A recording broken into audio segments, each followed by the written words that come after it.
I'll never forget the conversation I had with my father when I told him I was engaged. He pulled me aside, his expression serious, and said, "Lauren, are you really sure about marrying this man, Larry? I know you love him, but I don't think he's the right person for you." Confused, I asked, "Why are you saying this, Dad? He loves me and respects me. I don't care that he doesn't have as much money as we do." My father sighed, his voice soft but firm. "Lauren, you know I built my wealth from the ground up. I would never look down on someone just because they're not from the same financial background.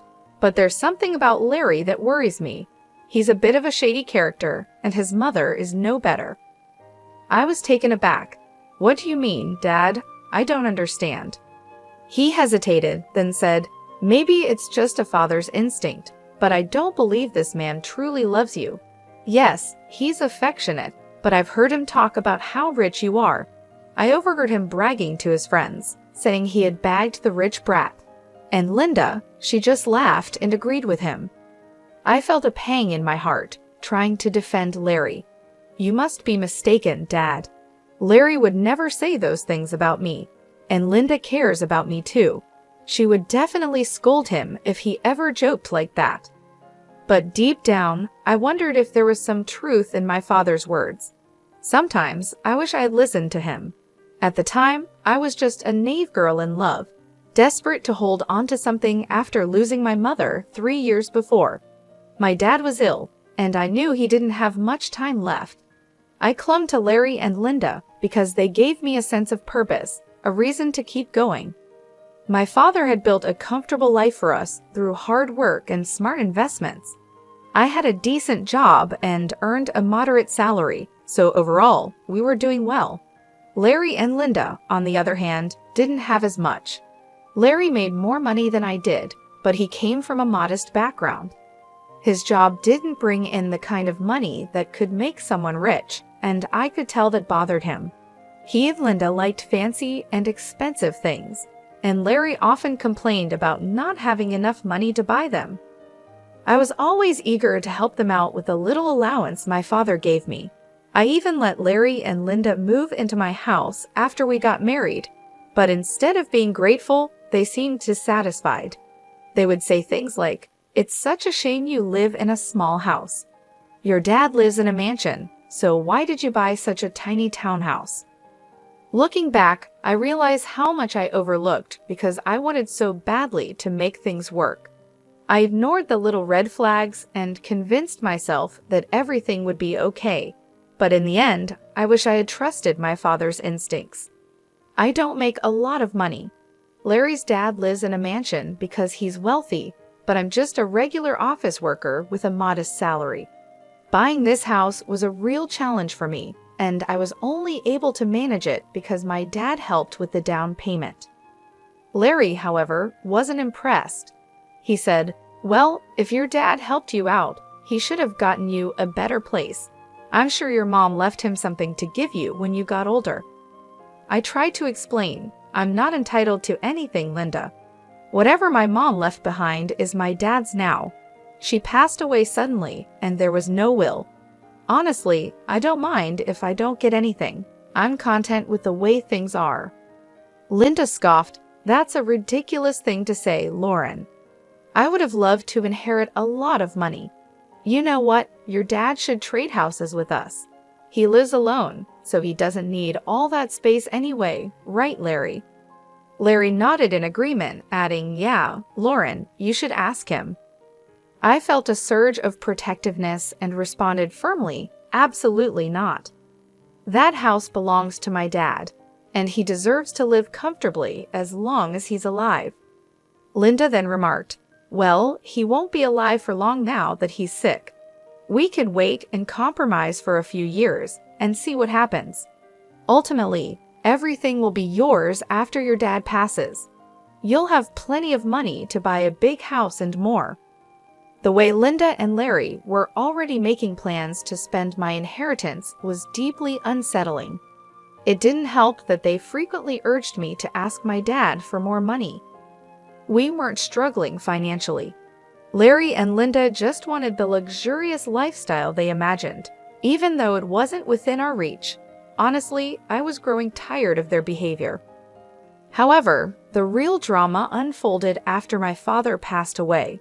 His battle with cancer ended sooner than I had expected, leaving me devastated. I was heartbroken, but Larry and Linda offered little support.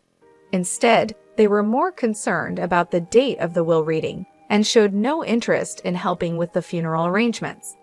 To make matters worse, they even refused to attend the funeral, saying that my dad was no one to them. At that moment, I was overwhelmed with grief and anger.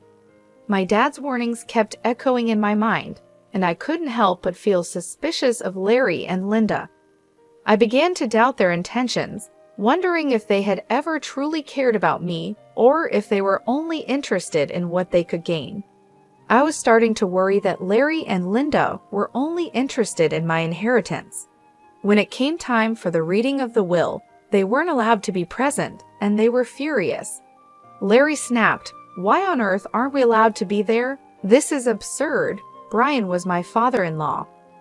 Linda chimed in, equally outraged, "Yes, this is ridiculous. We're family, and we have every right to know what Brian left behind. At the very least, my son should be allowed to be there."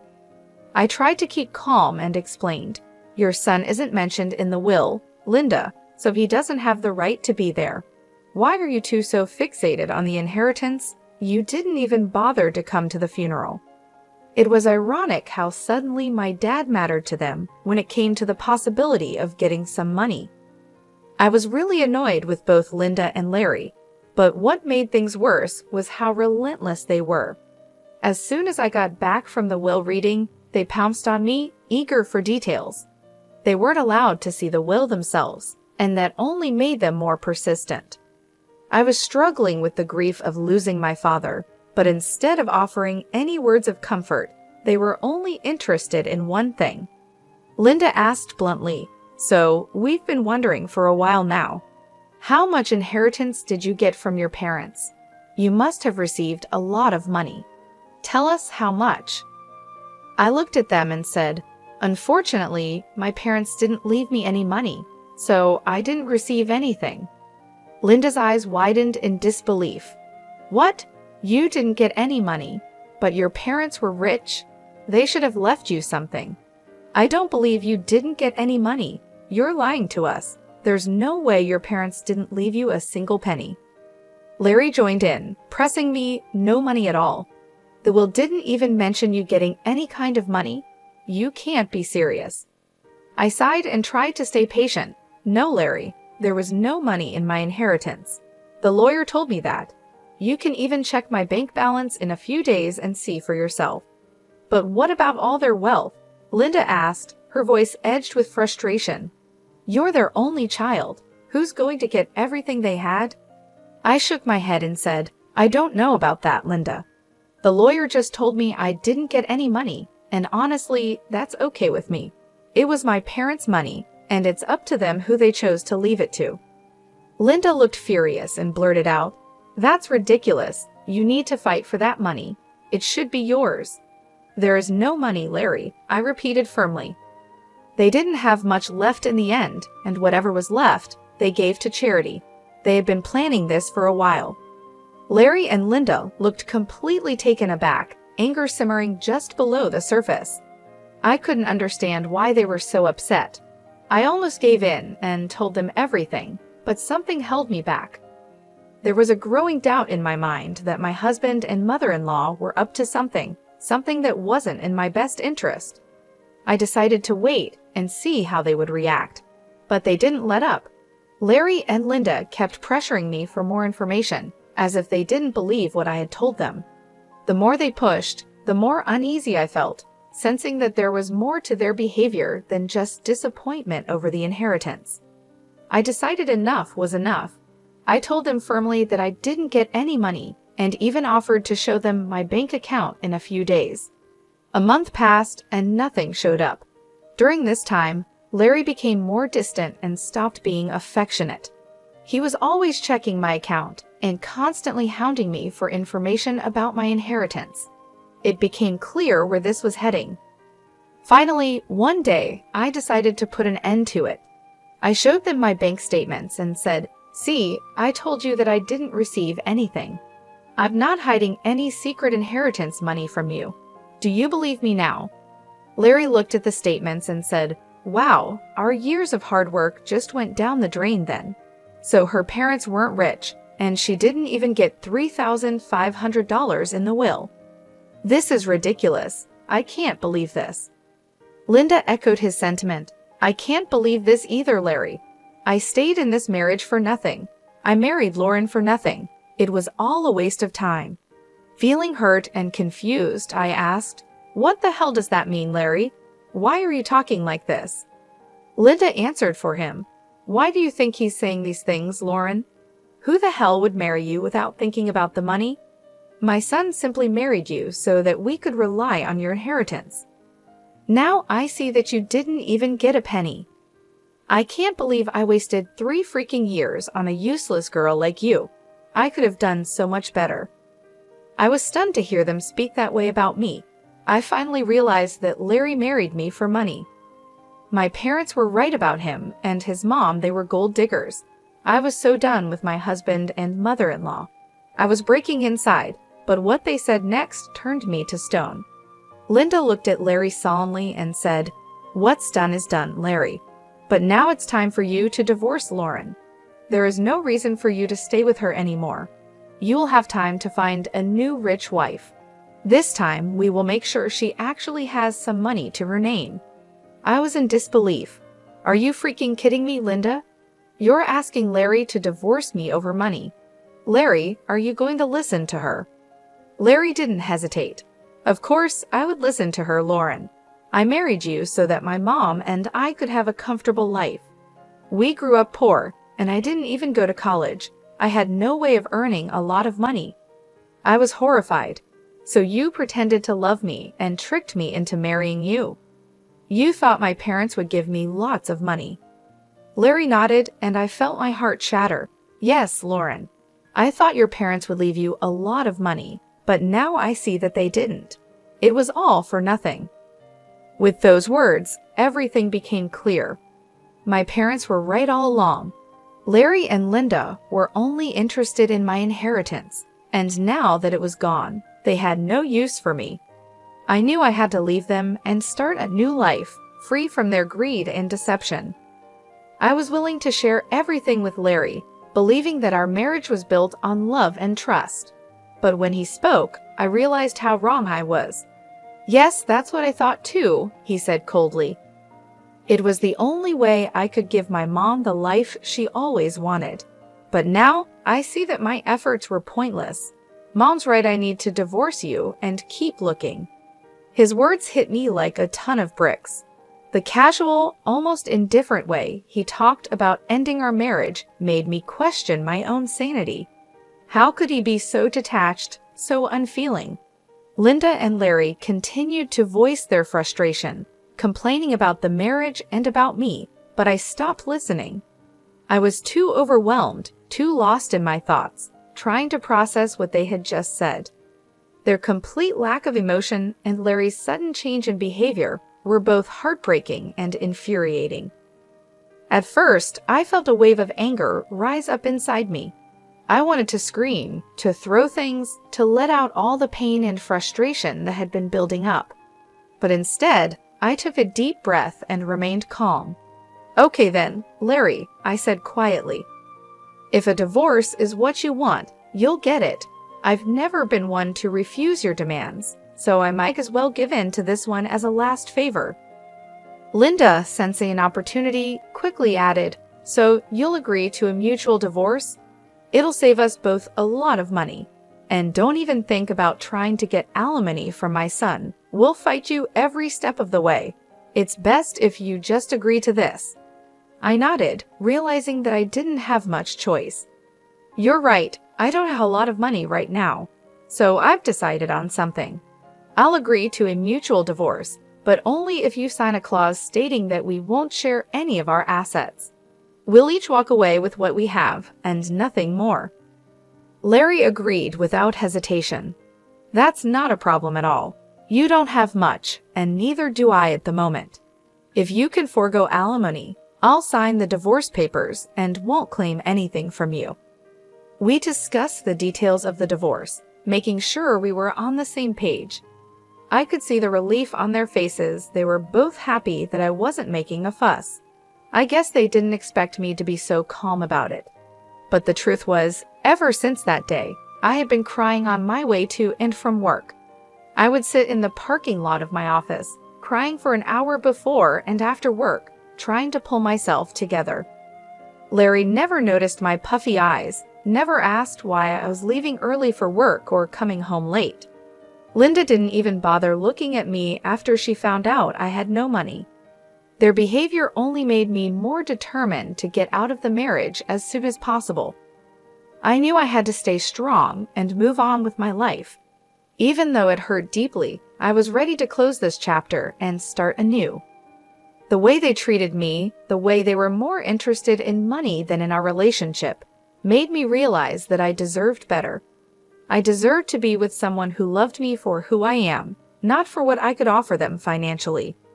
In the end, I agreed to the mutual divorce, and I made sure that we each kept our own assets. It was a painful process, but I knew it was the right decision.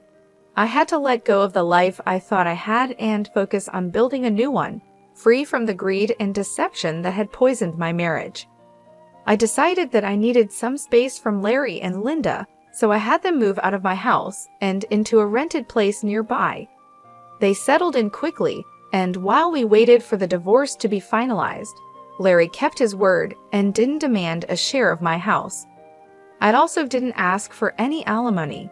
In his eyes, it was a fair deal, but I had no idea how much I had underestimated the situation.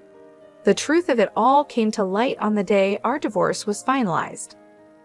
I went over to their new place to drop off my wedding and engagement rings.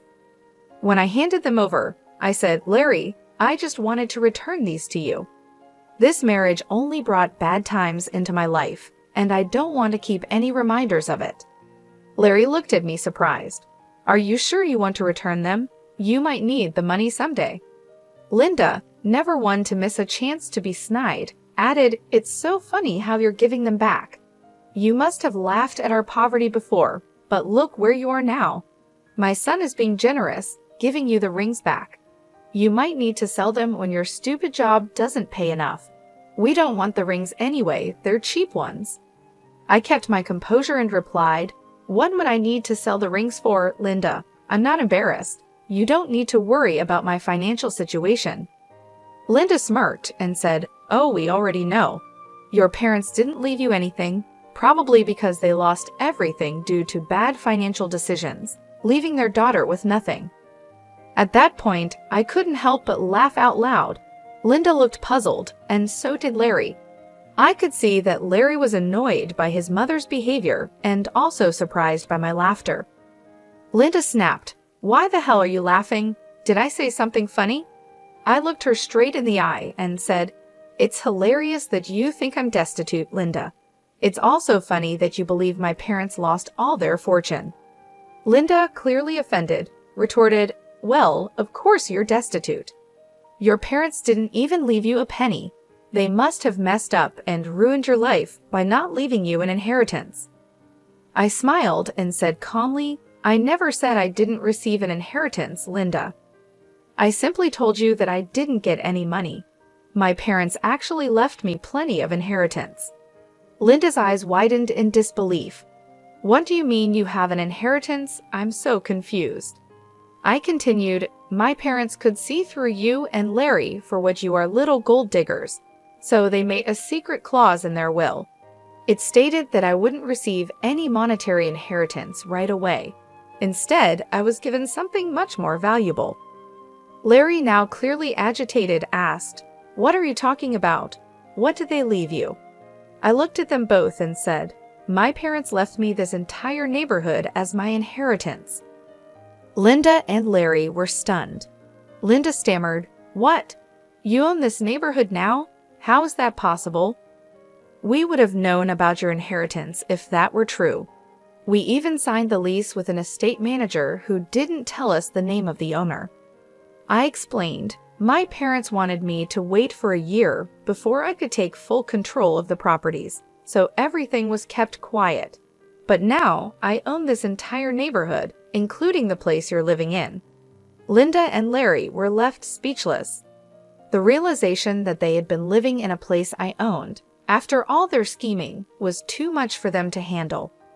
The tables had turned completely, and they were finally exposed for who they truly were.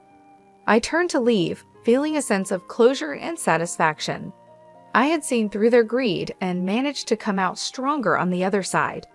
Now I was ready to move on and build a new life, free from their manipulation and lies. I got my inheritance, and my parents wanted me to test if you were with me for love or money. Well, you both failed the test, so now you won't get anything from me. The estate manager was put in charge by my parents to take care of the property before I inherited it. They were very smart, you know." Larry scoffed, "That's impossible. I don't believe anything you're saying. You're just embarrassed because you don't have any money left." I replied, "Oh really, Larry? Is that what you and your mother think? Why don't you call your landlord and ask him yourself?" Linda and Larry quickly called their landlord to check what I had said. Since their landlord was actually the estate manager, he told them everything.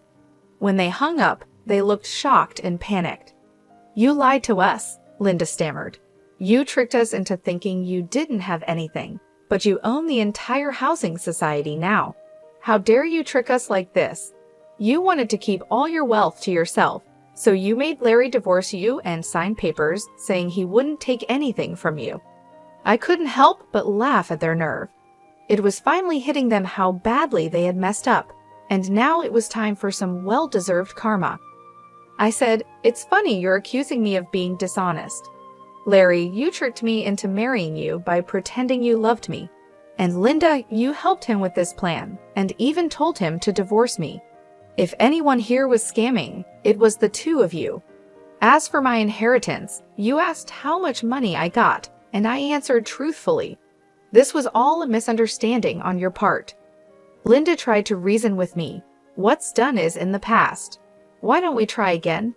We did spend 5 years together, and it would be a shame to throw it all away." I shook my head and said, "So now you want me back in your life?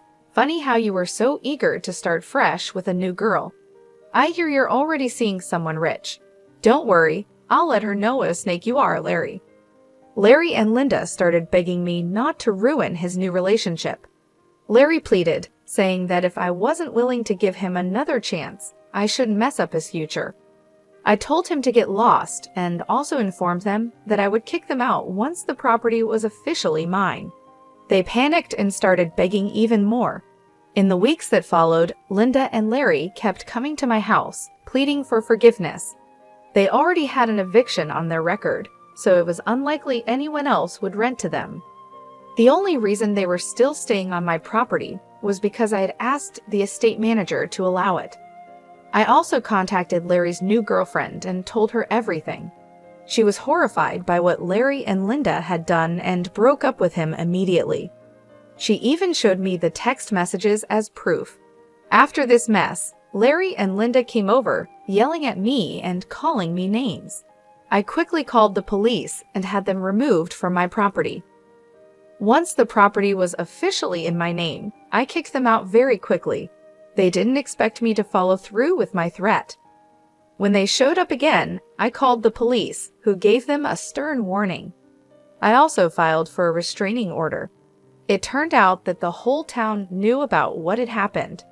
Larry and Linda were shunned by their friends and had to leave the city to start over somewhere else. Meanwhile, I'm enjoying my new wealth and finally free from those gold-digging leeches.